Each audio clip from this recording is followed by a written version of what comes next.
Avant de refermer ce journal, encore quelques images de notre Belgique sous le soleil à l'occasion de l'un des derniers rassemblements de montgolfières en Wallonie. C'était hier soir, 28 ballons dans le ciel. À bord de l'un d'eux, Emmanuel Dupont et Pascal Noriega. À l'heure où le soleil brille encore et où le vent tombe, ils sont plusieurs dizaines à prendre successivement leur envol.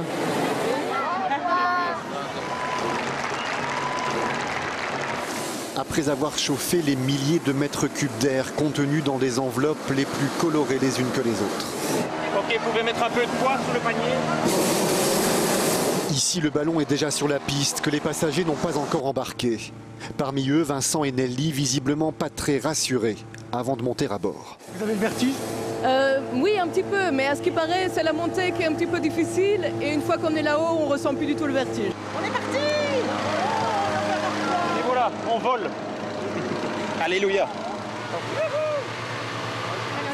Et comme une bulle d'air, le ballon s'élève des jardins du château d'Ureux, porté par un vent d'est et une température atteignant les 95 degrés à l'extrémité de l'enveloppe. Alors, première constatation à bord d'une montgolfière, pas de vertige.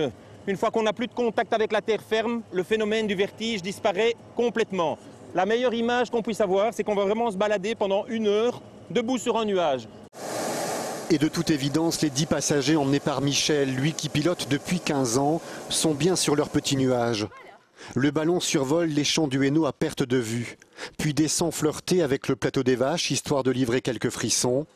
Puis à 500 mètres du sol, on traverse l'autoroute à 10 km/h, spectacle garanti. C'est magique, c'est ouvert. Je ne m'attendais pas à ça. On voit des champs, on voit du paysage, on voit des maisons. C'est magnifique. Le Hainaut vu du ciel, un voyage qui a duré 1 heure. Je vais le poser ici dans la prairie, consigne. Tout le monde range ses appareils photo. Et tout le monde est arrivé sain et sauf.